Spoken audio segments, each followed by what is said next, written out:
Roxo Media House. All right, we'll jump into it. Yeah. Hey, I want to welcome everybody to another episode of the Three Real Brothers podcast. I am your host, Kris Gardner. I am with my two real brothers, Kenny and Kyle. How was your week, fellas? Let's go ahead and jump right into it.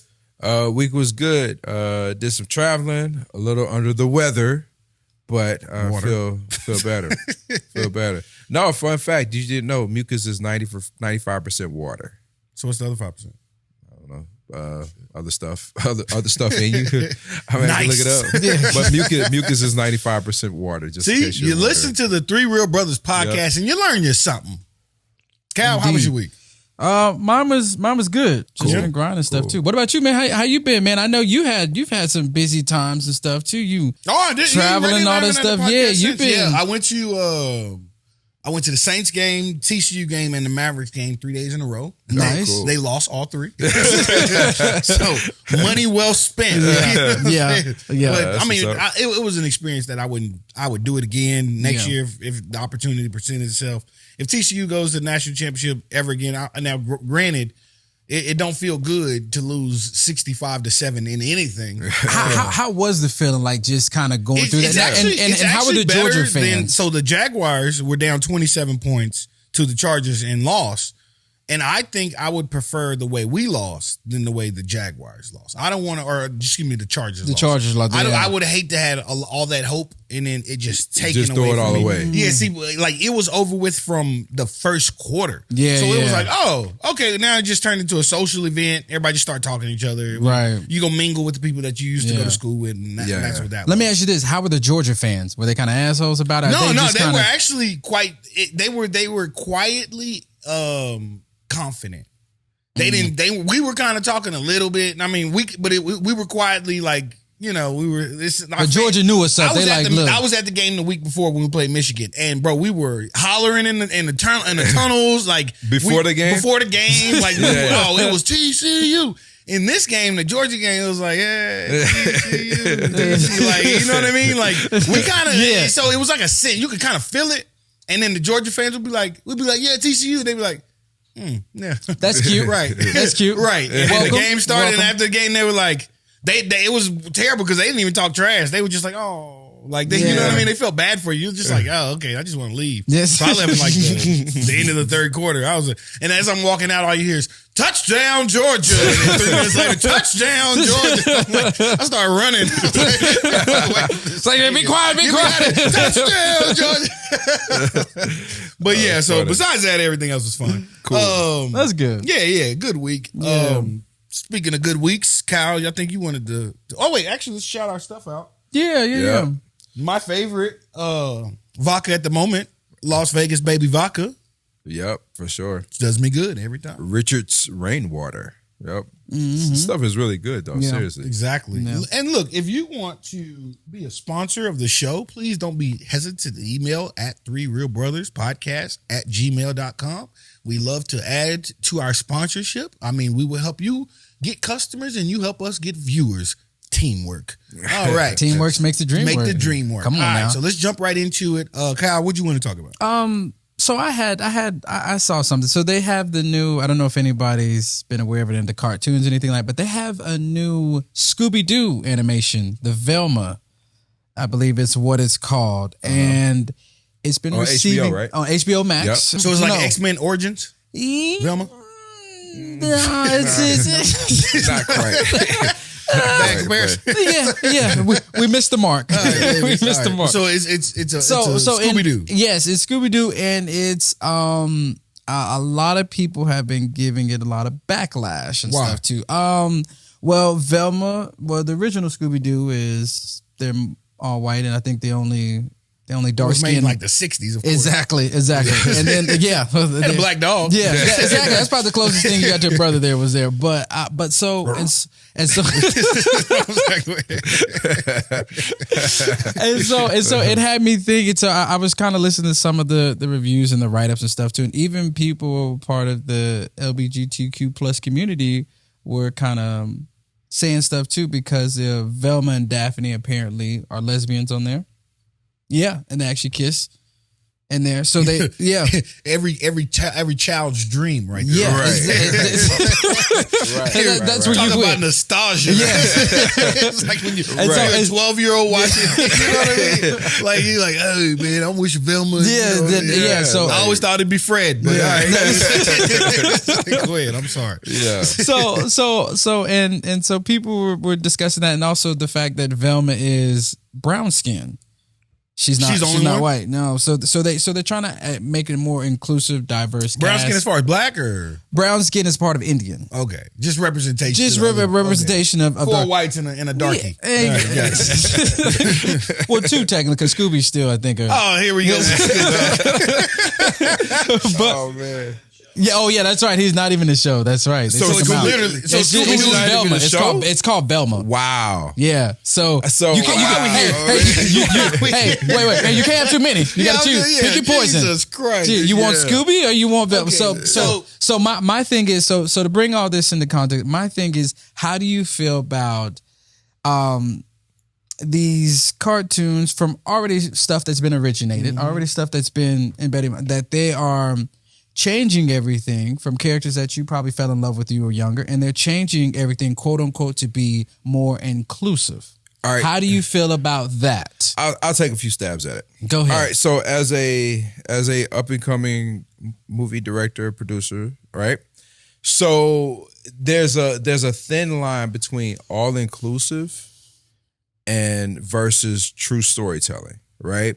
Because if you're doing all inclusive, sometimes you can force the issue to where it doesn't seem real. It comes across as forced or unauthentic, which is what I feel like that the Velma show is coming off of. It's like we're forcing things to go in place here that doesn't quite fit. You know what I mean? It's no need for it. So where does this come from? We've all seen movies where it's like all of a sudden, like, okay, here's a movie, and then like there's a random black guy. Why is the black guy in this? Right? What does he have to do? You know what I mean? Like, why is he here? Or reverse, there's a random white guy, or you know, there's a woman there. There's that, like, you know what I mean? Like when you're doing storytelling, every piece has to fit to tell a story and not push a narrative. And I think that's what Velma, to me, it seems like is doing, is trying to push a narrative versus than just tell a story. Because the Scooby-Doo story was simple. It was about a group of friends and a pup named Scooby-Doo, and they solve mysteries, and they show you how teamwork works, and how some things that may scare you, that may, you know, you may be afraid of, well, if you look right through it, it's not quite what it seems. And that was the basis of the story. Right. Just you know, because that's one part. But go ahead. because you've been doing something a certain way, or doesn't mean it can't change. And I say that to say this. Okay, so you're right. A lot of times they do force it on us, whether whatever it is, whatever message Hollywood is trying to force, they force it on us. But sometimes it's not necessarily a bad thing. Okay. When it's done right, it's difference between but this is what I'm saying. It's different between inclusive and then force feeding something. You know what I'm saying? And if it's not done right, this is what you get. But it's only force feeding because we know the difference. But if you really think about it, that Vilma's not designed for us. No. Vilma's designed for the younger generation who didn't watch the older school. Right. So I have no problem with that. But this is where we draw the line at. It's like, okay, I don't need to see certain scenes if it's for kids. You get what I'm saying? Like some things don't need to be included for kids, because it is. Our biggest thing coming up when we were watching Scooby-Doo was Scooby Snacks. That was the prime thing of it. It's like outside the story, it was like, oh, Scooby Snacks. They had candy out and actually like cereal for Scooby Snacks, right? That was the thing targeted toward kids, right? But did you know what you were looking at? You know why you wanted Scooby Snacks? You didn't know. As a kid, you're not thinking about the deep down lying issues. So if you putting people of color and representation in these parts, the kids don't know that they're trying to force feed that on us. The kids just see, oh, that girl looks like me. I could be her. But it wasn't. It's not so much that. There was even parts where Velma, it was like, and I'm not saying this in a wrong way, but there was parts where she had like an exposed breast line and things like that. You know what I'm saying? It was like And maybe I had to. Maybe What episode was this? I saw it. I saw it. No.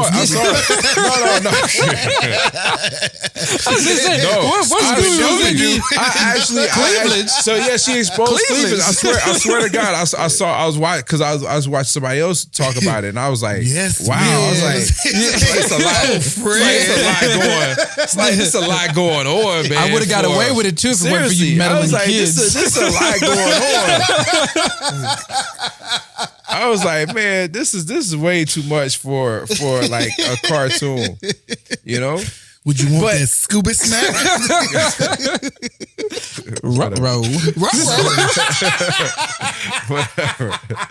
Whatever. He said roll. Whatever. But anyway.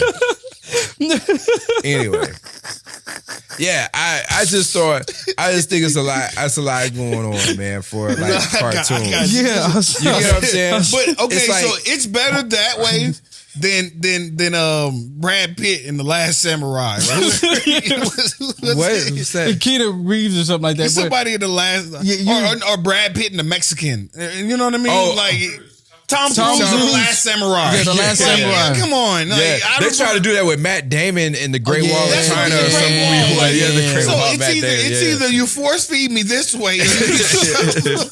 Yeah. Did y'all even hear there was a movie studio they were trying to put who they're trying to put to play Harriet Tubman. You know what I'm talking about, right?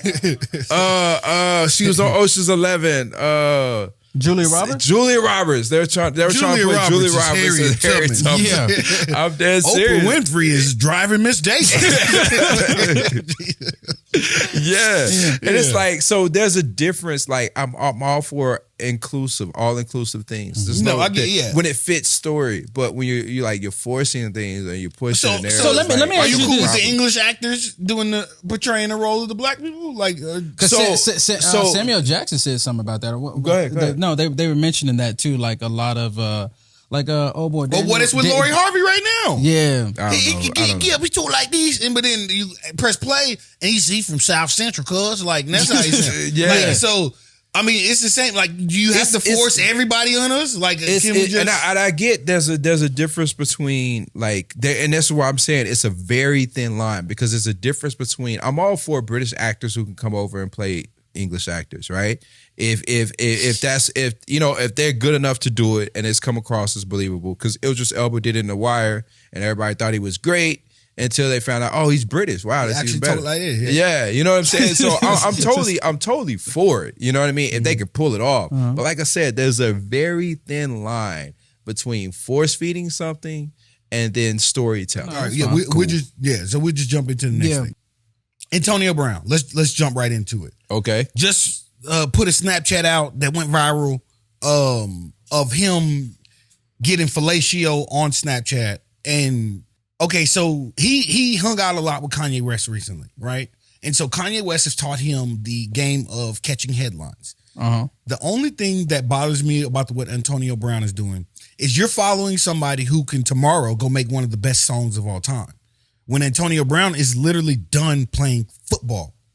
So now the only thing he's good for is stealing headlines. But I think now who are we to blame? Him doing something like that or us giving him the attention? That's where the question comes in. When people do these erratic things, why do we give them so much attention? That's a good question. That's the thing. And because we are entertained by foolishness. Are we? So now are we really entertained by it? Yes. We're entertained enough because, one, people love to give their opinion. People love to give their opinion. One thing I've learned when you have a conversation with somebody, it's called fact finding. I used to sell cars, and that was one of the things they taught us. It actually taught me that in college, and then that was something I applied when you do cars. The one thing they tell you is, bro, people love to talk about themselves. Yes. People love to talk about, they love to talk about themselves. So if you give them a situation like the Antonio Brown situation, it gives me an opportunity to show my strong opinion upon stuff my like that. My intellectual side. And so that's what it is. It's more or less like finding these sources, these bloggers are finding finding stuff that people want to have conversations about. Right. People like splitting money 50-50 in a relationship. Why do we talk so much about that? Like, what? Okay, so and that's another. God, I'm getting old. That's another complaint. Like, this is Chris ranting. Chris ranting. Let me go. Let me go. I just need a notepad and a pen, and we can really get to the bottom of what's grinding Chris's gears. It's grinding my gears. Like, that's what we talk about. Splitting money 50-50 in a relationship. Why is like, who cares about how you handle your finances in your house? Like, why is that a thing? We live in a society where we want old school values for men, but while women have these progressive attitudes. I don't understand it. You know what? That's I'm interesting. gonna, you know what? Interesting. Somebody once told me, and I'm gonna think about it before I can put it out right. They were saying that people want validation for the choices that they make in life. And let me expound on that. What I mean, they want. So if I make the choice to maybe do everything to the left, right? Everything that I do, I can go right or left, and I make the choice to go left all the time, right?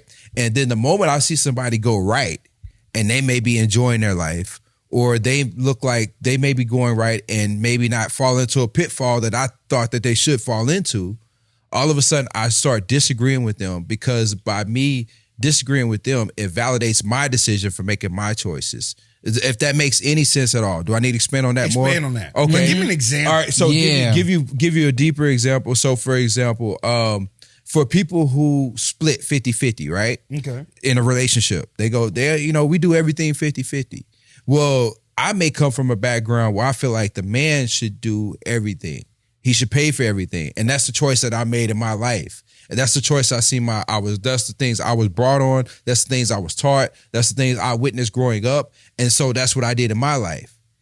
And I see you doing 50-50, and you guys look like you're having a great time. Like nothing's wrong, you know what I mean? You look happy. How can you be happy doing that? Because in my life, I've been always told, it's been ingrained with me that I should do everything from a man's point of view, everything should be 100, right? And so because I see that, I have to validate me by disagreeing with that. You get what I'm saying? Instead of just letting you just do 50-50 and be happy. Oh, okay. You get what I'm saying? People have an opinion about other people. Yeah. So you have to validate my choices, to validate my happiness. I have to look at you and downplay what you do. It doesn't matter how you live your life. But what you know what I'm saying? Really, is as far as the progressive part of it. So you are. I like the statement you made too about that. You are supposed to be a traditional man while you're dating a progressive woman. And I don't understand how that's like a thing. Like, why do we stay stagnant while you progress? And what do you mean? So give some examples of my man is supposed to pay for everything 100%. Because that's how my mama did it. That's how her mama did it. That's how her mama did it. Right? But they daddies had a lot more say in what that woman could do. Because back then, that woman couldn't study. She couldn't work. She couldn't, you know what I mean? Like, they limited what the woman could do back in the day. Okay. Nowadays, bro, women have zero limitations. If anything, they have a higher platform to get to launch away, right? To come up. And now, but you're supposed to still stay in that 1950s mindset while she is in this 2023 mindset. And that's what I'm saying. There has to be some come along with this. And so that 50-50 in a relationship is the maturity of everybody growing up. That's men becoming progressive. That's women becoming progressive. That is, women are make up like 65% of the workforce. Black women are the largest workers in America. So I get what you're saying. So what I was referring to, I was talking about people with outside views looking at that and going, I think people should live this way and not that way. So you're talking about more of what? So let me ask you this: what is quote unquote being progressive for men? Let's get back to what I want to understand first what we're talking about, because what I was referring to was from an outside view. Well, it's kind of the same thing in this way. So what you're doing is you're saying like, I have to get, or say I don't pay 50-50 in a relationship, but you pay 50-50 in a relationship. And then I didn't pay 50, or my dad didn't pay 50-50. His dad didn't pay 50-50. And so now it's like, somebody from the outside looking in. Now I'm looking at you pay 50-50. I'm like, well, you're doing it wrong because I'm over here paying 100%. And then now I got an opinion about you because I'm validating what I'm saying. That's what all right. So that's what I was referring to. And let me put it even more of a clear stance. So it's like if I see somebody dating a stripper, all right, I'm just going this way. But if I see somebody dating a stripper, I'm going, you can't do that. That's not, you know what I mean? That's not right. But then they're happy. They're, you know what I mean? Things work out. You know what I mean? They're having a great life, whatever. They're enjoying their life. You know, I look down on that because I made a choice not to do whatever. I made a choice to go date a nun. You know what I'm saying? And because that's what I was told would make my life happy. And but that's you being a conservative, not a progressive. But no, what I'm telling you is that by looking at them and trying to justify me, just by if I see somebody else do the opposite of what I've done and maybe enjoying their life, then there's something I have to do something to validate me, is what I'm saying.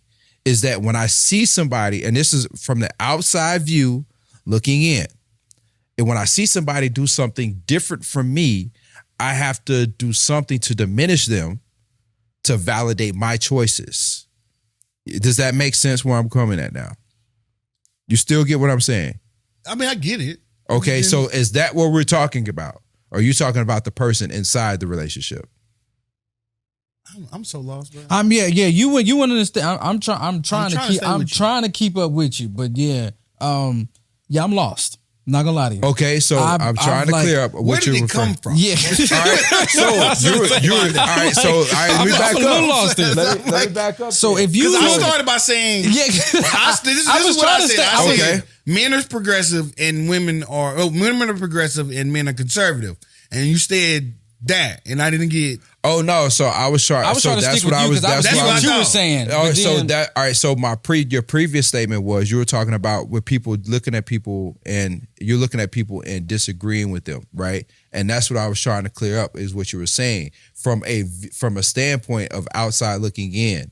But you're saying the person in the relationship is what you're referring to. Yeah. Okay. So you're talking about inside. We're gonna get back. I'm trying to. So let me back all the way back up. Okay. So let's put it in simple terms. Let's put it as simple. So we're gonna go back to what I said initially. Because we turning some philosophers here. Yeah, hell yeah, that's true. No, I mean, I got what he was saying. Yeah. It just I didn't know. Maybe you didn't understand what I was saying. Okay. So that's where we got lost at. So let me back all the way up. My complaint was this. My complaint was women are progressive as far as where they're coming along from. Like when 1950s they couldn't work. 2023, not only do they work, they own their own companies and they own multi-million-dollar, and some of them actually run multi-billion-dollar. They're doing well. Companies. Yet you as a man are still supposed to be traditional as if you live in the 50s. You are supposed to open the doors, pay for everything 100%, cover, you know what I mean, be the provider, be all this. Your role hasn't progressed while their role progresses. And to me, that's creating an imbalance, which is why we're having so much trouble trying to maintain relationships. Marriages are not really as prevalent as they used to be. Like they're not even looking. I've met so many people that aren't even looking. Like they don't even, I'm good if I don't ever get married. Like that would, 40 years ago, you would never hear that.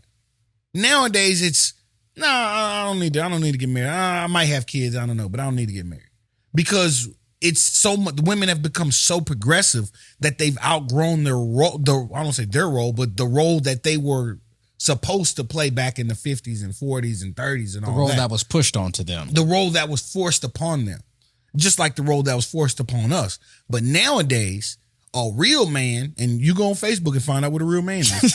A real man does this, this, and this, as a traditional man would. When women have a real woman, that term has progressed while a real man has stayed stagnant. And I'm saying until we have two progressions, which is why the 50-50 in a relationship even came about, is because now black women work. Women work. Women have their own business. Women make their own money. Women go to school. Women have multiple degrees. It's not what it used to be. They're not just supposed to go work, go home, and then go in the kitchen. Men need to go in the kitchen now. Men need to do laundry now. Men need to do this part of. Men need to make up the bed and take care of the kids. Like back in the day, bro, daddy probably would never change a diaper in his life. You know what I'm saying? Probably never change a diaper in his life. But now you got house husbands. And that's what I'm saying is we have to progress in the view of the 50-50 and the view of what a traditional real man is needs to progress with that. And that was my argument. What are some things progressive? And that's what I was asking too. What are some things that are progressive for a man? Like what's a progressive thing for a man? So that becomes, see, to me, that becomes that's another. We're going back to what we were talking about a couple episodes ago. It's like, what do you define? Like you're talking about, what defines a progressive man? How do you know who's to say what a real man is and what a real man is not? That's what that 50-50 in a relationship talks about. Because I'm on the shade, like I said, I'm on the shade room, and that was one of the things. And maybe that's my fault. I'm not on the shade room. Yeah, they welcome. You better come on. Like really, right? Wow. Because I was thinking, what are some like progressive? What's a progressive man? Like for what's a traditional thing that you that you like? I don't know if that's that you do that you make you feel manly. Yeah, make me feel manly. Makes you feel manly. I don't really do make me feel manly. It's just kind of what you are. I don't know if you can do anything to make you feel that way. I do. Like really, what's something you do? Start a truck. You eat beef jerky? I feel like a man. I shave. Oh man, no. It's just I think you are what you are. To me, then you're progressive because testosterone is what fueled the man back in the day. Is testosterone the manly man cutting grass, you know what I mean? Not taking showers every day. You know what I'm saying? Like the manly man. Like I just you get things done. I tell you what does like make you feel, I guess, more masculine, I guess. Masculine. Is that you're not persuaded by emotion. You know what I mean? And that's for me. Expand. It's like, okay, so I'm not if all hell is breaking loose in the house, right? We're behind on this, that, whatever, and the third. It's like instead of going up and down like this, you're like here. You know what I mean? All right, you're thinking, all right, what needs to get done? How do I get this done? You know what I'm saying? And you're not riding the emotional roller coaster. You know what I'm saying? No, that's well, because I was just talking about that. And so for me, that's the sign of somebody who is a man or maybe in control. You know what I'm saying? It's just like, I'm not persuaded. I'm not moved by the wind, if you will. You know what I'm saying? Like you have to be the foundation of the rock of the relationship. Yeah. Well, I don't have to be. Maybe the emotional. You know what I'm saying? But that's the sign of a true person. Because nowadays I hear women say it all the time. So many men act like women. You know what I mean? Because they're so emotional. You know what I mean? They're so they can't. The little wind goes this way, they take off that way. A wave goes this way, they ride off that way. But they want us to be more emotional, though. They don't. They don't. You know what? I can say it. We've already traveled as far as you can go. To me, women don't know what they want. Oh, it's a man's job to tell them. Oh, really? Yes. Yes. Really? Okay. Oh, really? Okay. Yes. Okay. We'll talk it then. Elaborate really? on that too. What is something like? Give us examples. You ever met a girl who'd be like, "I'd never date him," or "I don't want no short guy. I'd never date a short guy." And then the short guy comes and he with this tall chick. She didn't know what she really wanted. He had to come and tell her what she really wanted. Okay. That's what I say. We have to, if you listen to a woman, right? And I swear to God, I don't care. Man, I don't care. I don't care. Let me sit up in my chair. Let me sit up in my chair. If you listen to a woman, bro, you will go crazy. Ooh. You will go in circles. Ooh. You will literally go in circles because what they want changes. What they want changes all the time. But what you want doesn't change. Your regular, as he said, I don't go against the wave. I don't emotionally get drugged back this and forth. We all know scientifically, this is not even me. This is scientists to tell you, women are driven by emotion. They're not driven by logic. They are driven by emotion. That's not a maybe. That's not me on the Three Real Brothers podcast saying that. That is we can open up a book. You can go to Google. Scientifically, they are driven by emotion. So if you are making decisions on emotions, some decisions will be good. Some decisions will be good. But a lot of times you're going to come across situations where how you were feeling at that moment isn't going to be how you're feeling 2 months later but yet you made that decision with how you were feeling at that moment and not using logic and thinking about long-term longevity. You get stuck in the moment. Emotions get you stuck in the moment. Hence the reason people kill people off top and be like, I don't know why I did that. Because I acted on emotion. I did not think long-term. I did not plan ahead. I literally acted upon how I felt at that moment. So if you're using that to determine the way we're going to go in this relationship, where we're going to move to, how we're going to act, if we're jumping on how you feel at that moment, we are in trouble. That's why I say that. You know what? I would try to find some way to be devil's advocate, but I've actually heard from other women is they say don't listen to women. That's the craziest thing. You crazy. That you Kenny, how you feel about that? I'm not saying don't ever listen to them. Yeah, don't ever listen, but I've heard if you're at making times, a life decision, bro, it better be thought about. You better not be doing no, but nothing you doing off of how you feel at that moment. I'm a little sad, so nah, bro. I don't care if you're a little happy. Yeah, you. What do you pretty, think? That's so pretty interesting. right. I would say. You sound pretty accurate. I was going to say pretty and right. And that's coming from all guys stuff too. But I'm trying to figure out a way of being. You're arguing. You know That's what I'm saying. I'm trying arguing. because I don't want to sit there. Oh yeah, that's about. I've talked to my wife enough to know. You know what I'm saying? Yeah. I tell her all the time, I'm like, babe, you had your chance. I listened a couple times, but I don't listen no more. She's like, you're just not gonna listen. No. You know what? So I'll be still in when I say this, but if I feel like TD Jakes talked about this once, and I'm gonna give him credit for this. Is that when men when they're talking, they talk in straight lines, right? And when women talk, they talk in circles, right? And the example that he gave when he used it, he said, when men land the plane, they line the plane up and we're going straight in, all right? And bam, we land the plane. Women, when they land the plane, they circle the runway. And it goes now, the plane's going to land, but they're going in a circle all the way down. You know what I mean? Mm-hmm. So it's still going over what he said. You know, when he talked to his wife, tell me, what are we having for dinner? And she's like, well, you know what? First, I went to the store and then I saw some chicken and I didn't know we had chicken. But then Betty May was there. And when she started talking to me, then I changed my mind. I got spaghetti, blah, blah, blah, blah, blah, blah, blah. And then finally ended up we having steak. You know what I mean? To tell that to get a steak. To say all that to say we having steak. You know what I mean? Just land the plane straight. And I think it's more just the way maybe they communicate.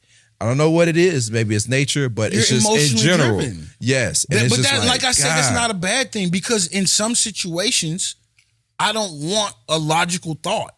Yes. I want an emotional thought. Not everything needs logic. Sometimes you need emotion. Sometimes you need that human element, that human touch, that human whatever. Right. And sometimes men don't always have that. We see so black and white that we can't see, well, how did they feel when they did that? Yeah. Like, you know what I'm saying? And so I'm just saying, when it comes to make a major decision. And so, okay, give me some examples of major decisions. I want to touch on something that's going to affect us financially in 10 years. Like a major decision. Yeah. I love my wife to death, but she knows, babe, I listen. I will listen, and I will take it into account. Yeah. Sure. Yeah. Sure. Yeah. Sure. No, I think about it. Let me sleep on it, baby. I'll let you know. That's a good idea. I'm not saying it's a bad idea. It's a good idea. Good thought. Good thought. That's a good thought. That's a good thought. Okay, stay right there. What are some things you wish that you would have been more emotional about, I guess, in terms of decision making now? Just how you treating people a lot of times. Like women like really teach me how to treat people. Because I'm so black and white. Like we talked about earlier, how I call people and I literally say what I want, and then the girls would be like, "Well, hey, you need to speak, you need to say." Right. Like, I'm like, no, this is what I'm calling for. You're right. Like I need to do that. Like I can't just be a black and white person. Sometimes there has to be a human element, a human touch. That's why a lot of jobs hire women. Like over men, won't even like take the man because we need this element of emotional touch. We need a woman's touch on this particular thing. You know what I mean? Like a lot of jobs, I know for sure. That's why I say 65% of the workplace is women because for that reason. First of all, if I owned a business, I would hire mostly women. Not because I'd want to sleep with them or anything, literally, but because how they work, they're diligent, their attention to detail, the emotional touch, how serious they take everything that they do. I think they work a lot better in a team as better as men. Yeah, I think it's a lot. They take everything. Yeah. So women take things way more serious than men. Yeah. Men are like, we'll get it done. Women are like, no, we have to do it now. We got to finish or else. And we're going to do it together. And we're going to do it, and that's fine. And if you're not going to help, I just do it myself. Right. Like, I'd rather have that kind of worker than, we'll get it done. Yeah. We'll be okay. We're going to do it this way. You have a bunch of clash, you have a lot of ego clashing and stuff. Women are easier to work with, bro. I don't give a damn what nobody say. If I had an office, and if I owned an office building, 95% of my workers would be women. I would have a couple men in there to balance it, but for the most part, it would be women. Women are better workers. Women I would hire. I trust women more as far as when you're in the workplace. Because like I say, what about women as CEOs now? You're talking about decision making and stuff too. Now what about women who do make those decisions? Who can be?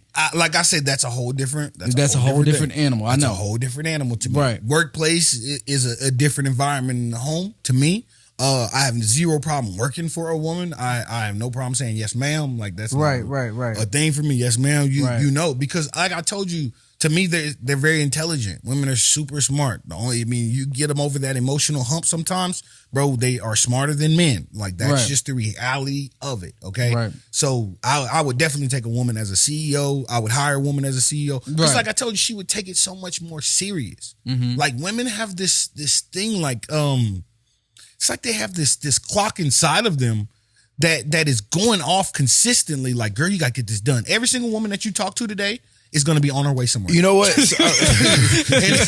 Every single woman that you talk to, she got this thing. She got so much to do. You know what? Somebody once told me this, and I don't know if it's true or not, but it was just a funny analogy. Is that because when men grow up, we grow up to be superheroes, right? We grow up. And then you think about it. All of us, ask men, what do you want to do? I want to be this. I want to be that. Women don't grow up as superheroes. So, women understand more of like, okay, getting an education, getting my job, and working my way through a career, building a career.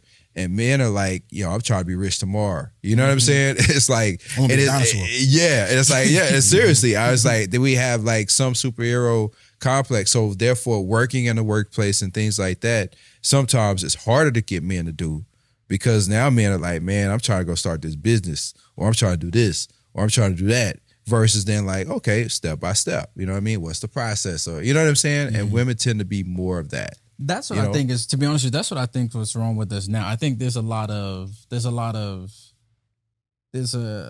chiefs and not enough Indians. Like everybody wants to be the boss right now. Everybody wants to own them. Everybody wants to be, you know what I mean? And it's them damn PPP loans. Yes. Which got a lot of people in trouble too. Some people was kind of everybody own a business. Yeah. Shit. And speaking of that too, did you happen to Usain Bolt? Speaking on the finances and stuff too. He invested in SSL and he lost he put $10 million, supposed to be this saving things and stuff. There's a scandal in Jamaica, and whatever reason there was a fraud that happened, $2,000 left in it. Dang. He lost $10 million. Yeah, in a fraud case. So for whatever reason, he was investing in this. In the bank. Yes. Dang. So he lost. And he was like in there, and $2,000 was left of $10 million that he was like wasn't supposed to touch, and a lot of the frauds and stuff too. So now. And my question is that too, how do you feel about, I know it's going to be kind of much more, but how do you feel about investment? Do you invest your money, or what do you usually, like if you're talking about being smart with your money and stuff, how do you feel about investing, like cryptocurrency and stuff? I know you kind of touched on and everything, but how do you feel about it? Do you feel like it's still the future now? Because I know a lot of it's going down. You talking about crypto and just investing crypto in and investor. Investing is good. It's just a matter of what you invest in. Right. Yeah, investing. You're always going to invest, but what you need to understand is when you invest, most of your investments won't work. That's what people don't understand. Everybody invests thinking because it feels like it's a get rich quick scheme. But they don't. No, investments. Everything is an investment. Twitter's an investment. Right. Uber's an investment. This is an investment. Everything that you do is an investment. Right. The difference is you just have to understand that 90% of your investments probably won't get anything back, or you won't get a return on those. You'll be lucky to get a return on 10% of your investments. That's a great portfolio. Right. If you're getting 15% return on your investments, like you're doing an unbelievable job. You know what I mean? Right. Like that's just the reality of investing. So, I mean, a lot of people get into investing thinking, well, I use my last $1,000 on it, and then you don't understand that, like, you're probably not gonna win on that. That's just the reality. You're playing a long of investment. game, Yeah. So yes, invest. Understand that investing is like gambling. That's what investment is. It's probably a higher chance gambling. Maybe not even a higher chance gambling. It's just gambling. Yeah. Now you can try to use your education and what you're looking up, but don't just be investing into everybody. Don't give everybody money, especially if somebody sends you a fucking message through Facebook. Right. Don't invest into them. Right. Trust me, you don't have an uncle in Cambodia with $1.5 million. So let me put a bow on that, man. Give your piece of advice, man. Go ahead, Kyle. You always What's your piece of advice? Man, my piece of advice would be make every day count. Make every day count. Because a lot of times lately I've been thinking a lot of, to be honest with you, I saw there was a bad traffic. There was a bad accident, and it was a fatality on, and I was headed to rehearsals, and it was on the other side of 287. It was a couple of days ago, and it just had me thinking. It's like, you never know when your time is, and if this was your last day and stuff too. What are the things you would want to get done? What's everything that you want to do? And the stuff that we sweat, maybe the little things in life, wouldn't probably sweat it so much. If I knew I only had 24 hours left to live, it would be more of, would you really still sweat those small things? And so my thing would be just make every day count, whatever it is, striving towards peace, working towards whatever your craft is, soaking up every day. That's what my thing would be. I like that. What you got, Stu? Mine is don't let somebody else's happiness determine yours. Whatever they're doing over there that makes them happy, that's fine. Pat them on the back, and you have to figure out and do what makes you happy. So don't let somebody else's happiness determine if you're happy or not. My piece of advice is to keep your circle strong. If you're the smartest, if you're the richest, if you're the most successful person in your circle, you have a terrible circle. Upgrade your circle and always keep upgrading your circle. The last 5 people you talk to on your phone should be the most important 5 people that you know.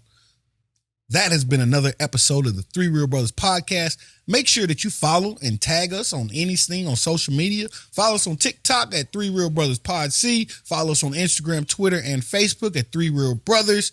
This is episode 8 or 9? This should be 9. This is episode 9. Is it 9? Yes, it's 9. We're almost at episode 10. Y'all been rolling with us. Keep rolling with us. Keep rocking with us. Follow us. Make sure you tag. Make sure you share. Make sure you post. Don't keep us a secret. We love you. We hope you love the podcast, and we're going to keep doing it.